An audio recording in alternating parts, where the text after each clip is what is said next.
Terima kasih pemirsa, Anda kembali menyaksikan Newsline. Pemirsa, meningkatnya kepatuhan wajib pajak dalam melaporkan surat pemberitahuan atau SPT tahun 2024 sangat berpengaruh terhadap peningkatan penerimaan negara, utamanya dari sektor perpajakan.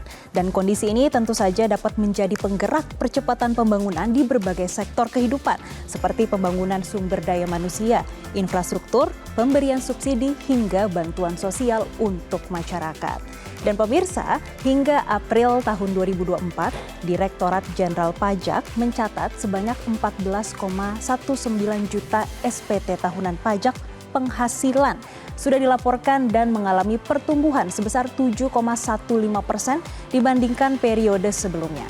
Apalagi sejak gencarnya sosialisasi program pemadanan nomor induk kependudukan atau NIK dan nomor pokok wajib pajak atau NPWP menjadikan administrasi perpajakan menjadi semakin efektif dan efisien. Pertanyaannya, bagaimana tren positif pelaporan SPT pajak tahun ini dan seperti apa progres pemadanan NIK dengan NPWP dan bagaimana progres Cortex atau sistem dalam menunjang layanan perpajakan di Indonesia? Saat ini kami akan mengajak Anda untuk berbincang langsung dengan Direktur Penyuluhan Pelayanan dan Hubungan Masyarakat Direktorat Jenderal Pajak, Ibu Dwi Astuti. Halo Ibu, apa kabar Bu? Kabar baik Jessica, apa kabar juga ini? Kabar baik juga Ibu. Ibu, kalau kita melihat untuk laporan di April tahun 2024 tadi terdapat pertumbuhan hingga 7%, Bu. Kalau boleh disampaikan bagi pemirsa Metro TV, Bu, memang kalau target dari Kementerian Keuangan seperti apa sih Bu? Ya, untuk target penyampaian SPT tahunan tahun 2024 ini sejumlah 19,2 juta kurang lebih sampai dengan akhir tahun ya. Dan ini sudah tercapai sekitar 70% ya tadi 14,15 juta yang sudah menyampaikan dan ada pertumbuhan growth-nya sekitar 7,1%.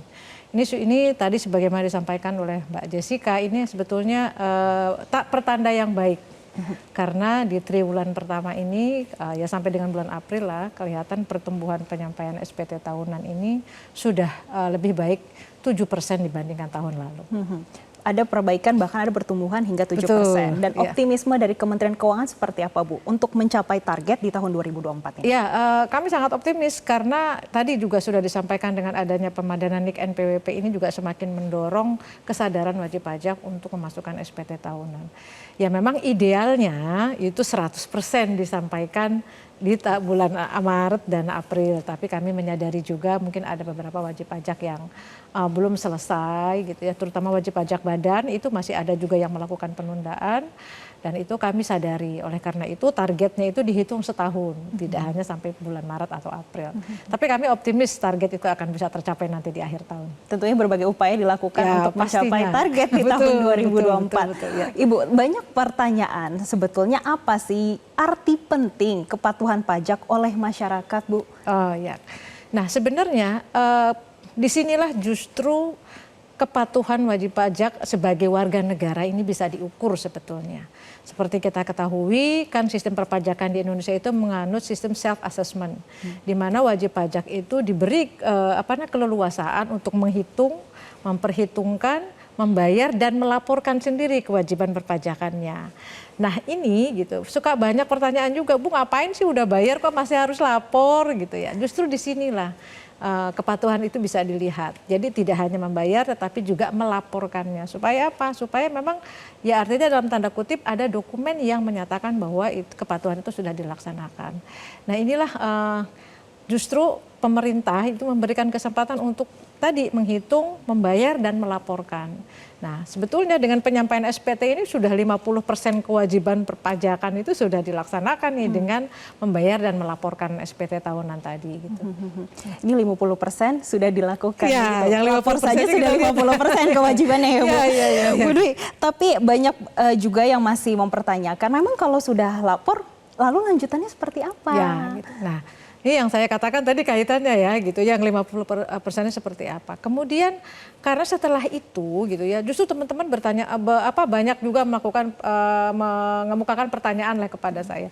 Bu, kami nyesel nih masukin SPT, masuk administrasi perpajakan. Nah itu justru yang ini pada kesempatan ini, terima kasih Mbak Jessica, saya ingin meluruskan gitu ya. Justru teman-teman yang sudah membayar kemudian melaporkan SPT tahunannya, ini justru harusnya merasa aman dan nyaman. Karena apa? Itu sudah ada aturannya bahwa kita harus menyampaikan SPT tahunan secara benar, jelas, dan lengkap. Yang deg-degan nih malahan yang nggak lapor. Gitu. Nah justru ketika misalnya ada data dari pihak ketiga bahwa diketahui seseorang memiliki transaksi dan dia belum melaporkan SPT tahunannya. Nah inilah yang nantinya akan dilakukan klarifikasi dan tentunya kalau memang benar terbukti bahwa belum melaporkan SPT tahunan bisa dikenakan sanksi administrasi. Dan sanksi administrasinya tentu saja lebih tinggi daripada yang melaporkan, tapi kemudian ada data belum dilaporin semua nih gitu. Nah sanksinya dengan yang tidak melaporkan tentunya lebih tinggi yang dari yang tidak melaporkan. Atau misalnya, Bu saya sudah lapor tapi salah, boleh silahkan betulkan. Kalau misalnya akibat pembetulan itu menyebabkan adanya kenaikan pajak yang harus dibayar, itu juga sanksi administrasinya pasti lebih rendah daripada yang tidak melaporkan. Sekali lagi mungkin Mbak Jessica yang ingin saya sampaikan adalah bahwa sebetulnya kami dari Direktorat Jenderal Pajak itu lebih mengedepankan kepatuhan yang sifatnya volunteer atau sukarela daripada yang tadi kita ketemu data kemudian dimintai klarifikasi. Dan satu hal lagi sebetulnya penegakan di hukum kami itu kalau untuk yang tindak pidana gitu itu belakangan jauh banget deh. Itu adalah proses yang paling akhir dari penegakan hukum. Kami mengutamakan kepatuhan pembayaran pajak karena yang kami pentingkan adalah tadi penerimaan pajak. Jadi kalaupun misalnya ada dalam tanda kutip kesalahan, itu ya sanksi administrasi saja dan sanksi administratif sekarang tidak besar juga gitu, hanya 1% per bulan plus aflip faktor. Tapi nih kalau ketidakpatuhannya karena sengaja tidak melaporkan, nah ini bahkan dendanya mungkin bisa 2 kali lipat daripada yang tadi sudah melaporkan tapi kurang lengkap. Nah jadi itulah mengapa tadi penyampaian SPT tahunan secara jelas, benar dan lengkap itu menjadi penting. Dan ini yang saya katakan 50%, karena kalau sudah 1 tahun lewat tahun udah benar, udah 100% nih gitu, dengan bayarnya sesuai, itu kan sudah 100%. Dan dalam kesempatan ini saya juga ingin menyampaikan terima kasih kepada teman-teman wajib pajak yang sudah menyampaikan SPT tahunannya tepat waktu dan jelas, benar dan lengkap tadi. Bu Dwi, tapi menariknya banyak masyarakat ini kadang suka keliru. Tadi Ibu juga sempat menyinggung terkait dengan ini juga self assessment, Bu. Sebetulnya kesalahan apa sih yang sering dilakukan masyarakat atau wajib pajak saat menginput sehingga ini ada mungkin bisa menjadi pelajaran bagi masyarakat dan juga pemirsa Metro TV agar ini tidak menjadi common mistake lagi, Bu. Betul. Sebenarnya banyak dari kita yang, pasti kesalahan itu ada macam-macam, ada yang karena kehilafan atau kealpaan, ada yang karena kesengajaan.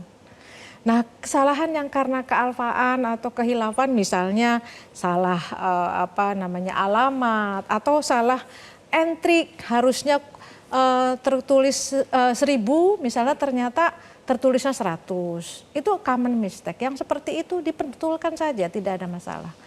Atau misalnya anggota keluarganya atau asetnya yang dilaporkan misalnya tertulis harusnya rumahnya 7 tertulisnya 1 misalnya, itu kesalahan-kesalahan yang sangat bisa diterima lah. Tetapi ada lagi kesalahan yang memang sifatnya sengaja tidak menyembunyikan,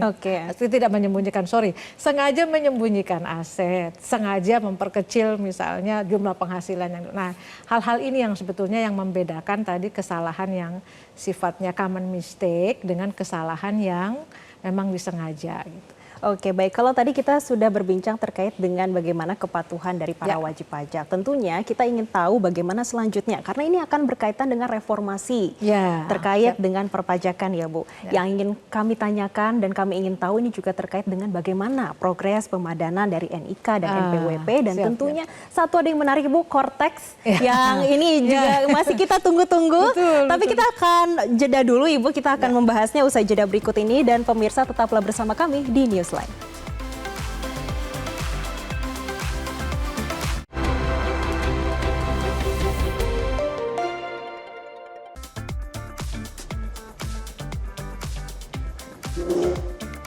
Terima kasih pemirsa, Anda kembali menyaksikan Newsline dan saat ini kami akan kembali mengajak Anda untuk berbincang terkait bagaimana progres dari Kementerian Keuangan terkait dengan pemadanan dari NIK dan juga NPWP. Dan saat ini kami masih bersama dengan Ibu Dwi Astuti selaku Direktur Penyuluhan Pelayanan dan Hubungan Masyarakat Direktorat Jenderal Pajak. Ibu, pertanyaan selanjutnya Bu, kalau tadi kita sudah membahas terkait dengan kepatuhan SPT tahunan dan salah satu program untuk mereformasi ini DJP masih sangat banyak nih pembahasan terkait dengan pemadanan NPWP dan NIK. Bahkan ini juga di media sosial banyak dibicarakan Bu. Memang sejauh ini bagaimana sih progresnya dan apa sih Bu tujuannya? Sebetulnya tujuan dari pemadanan NIK NPWP ini adalah merupakan sebuah program besar dari pemerintah yang menuju satu data Indonesia yang diatur di Perpres nomor 83 kalau tidak salah. Nah, salah satu pelaksanaannya adalah dengan memadankan NIK NPWP ini. Kedepan nanti seluruh layanan administrasi pemerintah ya hanya menggunakan NIK gitu. Nah ini yang mungkin perlu saya sampaikan juga, saat ini dari kurang lebih 73,7 juta NIK NPWP yang harus dipadankan, sebetulnya sudah sebagian besar itu padan. Yang dipadankan sendiri oleh wajib pajak itu ada kurang lebih 4,3 juta kurang lebih, dan kemudian sisanya by system. By system itu dalam artian kita melakukan oleh sistem itu ada sekitar 63 juta, kemudian ada bagian dari sana yang dari sekitar 5 juta itu ada yang 3 jutanya wajib non efektif, kemudian ada yang statusnya delayed gitu. Kalau delayed itu ya meninggal dunia atau keluar dari Indonesia tidak kembali lagi, ada juga yang NPWP ganda gitu ya. Nah sehingga secara keseluruhan dari 3 juta tadi yang masih perlu dilakukan pemadanan secara mandiri oleh wajib pajak atau kita perlu validasi atau konfirmasi adalah sejumlah 690.000 atau 700.000 kurang lebih. Tidak banyak lagi. Jadi nah ini masih ada waktu, kami himbau pada kesempatan ini untuk segera dilakukan pemadanan NIK NPWP. Ini waktunya sampai di pertengahan tahun 2024 ini Bu. Ya, karena memang nanti ketika implementasi Cortex gitu ya, resikonya apa kalau ditanya kalau nggak padan nih, nah ini nggak bisa masuk ke Cortexnya karena Cortex itu basisnya adalah NIK tadi NPWP yang 16 digit atau NIK ini gitu. Jadi kalau ditanya sanksinya ada nggak Bu? Kalau nggak ada. Tapi itu tadi kesulitan nanti akan menikmati layanan-layanan di sistem barunya DJP. Jadi itu sebetulnya ada salah satu tujuan dari reformasinya juga ya Bu. Tapi Bu, ini kita untuk meluruskan bagi masyarakat karena banyak juga di media sosial nih. Saya pas melihat ada berita yang terkait dengan NPWP dipadankan dengan NIK, banyak yang bertanya apakah kalau punya NIK pasti ini juga langsung wajib menjadi bayar pajak begitu Bu. Iya benar nih. Saya pernah ditanya juga, Bu kalau gitu wajib pajak yang baru lahir anak yang baru lahir langsung bayar pajak dong kan udah punya NIK gitu. Nah ini barangkali sekali lagi saya mengucapkan terima kasih pada kesempatan ini saya ingin juga meluruskan. Untuk membayar pajak itu harus memenuhi 2 syarat. Syarat subjektif dan syarat objektif. Syarat subjektif apa? Dia sudah dewasa. Dewasa secara pajak itu berusia 18 tahun.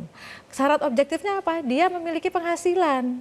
Jadi bukan berarti kalau punya NIK langsung harus bayar pajak. 2 syarat ini harus terpenuhi, ini kumulatif. Dia sudah dewasa tapi nggak punya penghasilan, ya nggak wajib juga. Dia katakanlah sudah umur 18 tahun, walaupun masih 18 tahun, tapi misalnya jadi influencer, jadi YouTuber, walaupun masih sekolah, ya dia juga wajib bayar pajak karena dia sudah memiliki penghasilan. Jadi jangan khawatir, bukan berarti punya NIK langsung harus bayar pajak, harus terpenuhi 2 syarat itu. Dan kalaupun dia sudah punya penghasilan, penghasilannya itu di atas penghasilan tidak kena pajak. Berapa PTKP-nya? Per bulan itu sekitar 4,5 juta, jadi setahun itu sekitar 54 juta. Jadi kalau punya penghasilan 60 juta misalnya, dikurangkan dulu 54 juta, nah 6 jutanya saja yang kena pajak. Jadi sebenarnya pajak itu tidak memberatkan, pay as you earn gitu, atau ada ability to pay-nya juga diperhitungkan. Jadi tadi dikurangi dulu untuk orang pribadi nih khususnya, dikurangi PTKP dulu gitu. Jadi sekali lagi jangan khawatir. Jadi langsung yang NIK langsung bayar pajak gitu.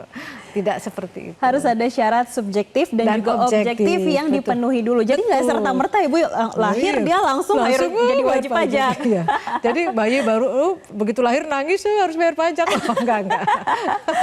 Oke, dan salah satunya ini untuk menuju nanti Kortex ya Bu. Tentunya nanti kita akan membahas juga Ibu terkait dengan Kortex. Bagaimana sih progres Kortex saat ini? Karena ini sudah digaungkan dari beberapa bulan lalu, bahkan dari tahun lalu dari ya Bu tahun ya. lalu, betul. Oke, nanti kita akan bahas bagaimana progresnya saat ini dan kita akan jeda dulu pemirsa karena usai jeda kami masih akan kembali dan tetaplah bersama kami.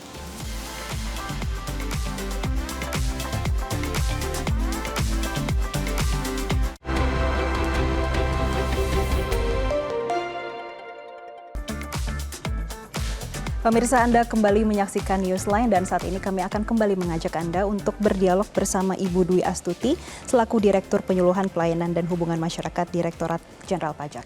Ibu, di segmen selanjutnya kita sudah membicarakan bagaimana pemadanan NIK dan NPWP, bagaimana ini nanti akan berlanjut ke Kortex. Ibu, ini sudah dibahas dari tahun sebelumnya. Sebetulnya Kortex ini apa dan targetnya kapan Bu untuk diimplementasikan? Ya, jadi sebetulnya kalau kita bicara ke latar belakangnya ya, Kortex ini adalah sebuah sistem administrasi yang nantinya diharapkan akan meningkatkan kualitas layanan yang bisa disediakan atau yang diberikan oleh Direktorat Jenderal Pajak kepada wajib pajak khususnya. Dan tentu saja ini sudah melalui serangkaian katakanlah benchmark ya. Memang negara-negara maju itu banyak menggunakan sistem yang juga digunakan pada Kortex ini gitu. Sehingga diharapkan dengan dibangunnya Kortex sistem ini, Direktorat Jenderal Pajak akan memiliki sistem yang setara lah dengan negara-negara maju. Kita nggak mau dong ketinggalan gitu dalam hal ini ya. Dan yang pasti tujuannya adalah untuk meningkatkan kualitas layanan. Nantinya semua diotomasi, didigitalisasi. Kalau sekarang juga sudah otomasi sebenarnya, tapi belum sekomprehensif apa yang akan nanti dibangun dalam Kortex.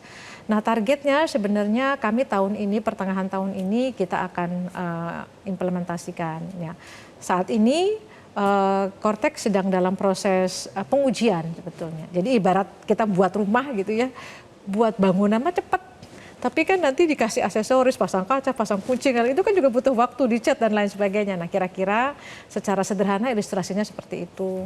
Sekarang ini sedang dalam proses pengujian dari sisi fungsionalitasnya, dari sisi performanya, dari sisi keamanannya gitu atau interkoneksitasnya gitu. Nah, ini mudah-mudahan bisa berjalan dengan lancar, bisa berjalan dengan baik sehingga bisa sesuai dengan yang kita targetkan. Kalau dari skala 1 sampai 100% kira-kira udah sampai berapa persen Ibu?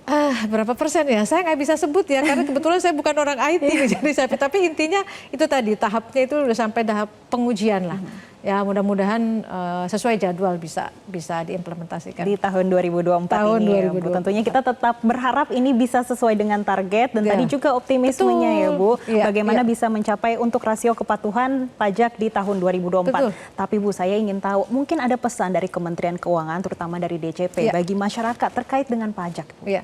Jadi sekali lagi saya berterima kasih dalam kesempatan ini. Saya ingin menghimbau kepada seluruh masyarakat pembayar pajak atau masyarakat wajib pajak. Pajak yang dihimpun, pajak yang Bapak Ibu bayarkan itu adalah sepenuhnya kita gunakan untuk pembangunan Indonesia. Seperti kita ketahui peranan pajak bagi APBN tahun ini itu lebih dari 70%. Sehingga sebetulnya pembangunan yang dilaksanakan oleh Indonesia ini sangat tergantung dari keberhasilan Direktorat Jenderal Pajak mencapai targetnya. Nah, oleh karena itu dalam kesempatan ini saya juga berterima kasih tahun lalu kita bisa mencapai target 100% dan harapannya tahun ini juga kami bisa mencapai 100% sehingga seluruh rencana pembangunan dalam APBN bisa diwujudkan. Dan kemudian yang kedua dalam kesempatan ini juga saya ingin menghimbau kepada seluruh masyarakat wajib pajak kalau seandainya ditemukan ada pegawai Direktorat Jenderal Pajak yang melakukan pelanggaran integritas atau bersikap tidak profesional, silahkan adukan ke saluran resmi yang dimiliki oleh kami. Bisa melalui telepon ke 1.500-200, bisa melalui surat elektronik ke pengaduan@pajak.go.id, bisa juga melalui website pengaduan.go.id atau melalui Kementerian Keuangan ke wise@kementerian.go.id.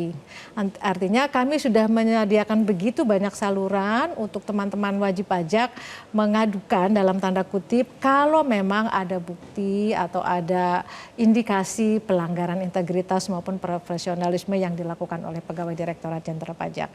Bantu kami mewujudkan Direktorat Jenderal Pajak yang bersih, yang bisa dipercaya. Nah, mungkin itu yang ingin saya sampaikan. Oke, pesannya luar biasa Ibu. Ini untuk pembangunan, Bu. Tapi mungkin ini bisa sebagai edukasi bagi masyarakat dan juga bagi pemirsa Metro TV. Pembangunan-pembangunan yang akan datang dan juga bagaimana target APBN di tahun 2024. Bisa dari sisi pendidikan, kemudian infrastruktur. Seberapa penting pajak ini untuk pembangunan itu, Bu? Nah, itu tadi. Saya ingin tekankan sekali lagi karena peranannya 70% lebih dari APBN. Jadi sebetulnya seluruh pembangunan yang dilakukan oleh Indonesia itu ada uang pajak Bapak dan Ibu minimal berapa? 70% kalau secara agregat. Artinya untuk pendidikan pasti ada uang Bapak dan Ibu yang atau teman-teman semua yang bisa digunakan. Bayangkan kita pun misalnya sekarang saja kita kalau sekolah pemerintah dari SD sampai SMA kita gratis. Kuliah juga tidak terlalu mahal kalau di universitas pemerintah. Ada subsidi BBM, ada subsidi pupuk, ada bantuan langsung tunai, ada BPJS gitu. BPJS memang iuran, tetapi pembangunan rumah sakitnya, sekolahnya dan lain sebagainya itu adalah dari uang pajak. Nah, itulah kenapa masyarakat dan juga pemirsa Metro TV ini harus mematuhi dan juga melaporkan dan juga bagaimana untuk pembangunan terutama di tahun 2024 dan juga di masa mendatang. Untuk anak cucu kita ya Bu juga. Pastinya. Baik, terima kasih Ibu Dwi Astuti selaku Direktur Penyuluhan Pelayanan dan Hubungan Masyarakat Direktorat Jenderal Pajak sudah memberikan insight bagi kami pemirsa Metro TV. Pemirsa, usai jeda kami akan kembali, tetaplah bersama kami. Jelajahi cara baru mendapatkan informasi. Download Metro TV Extend sekarang.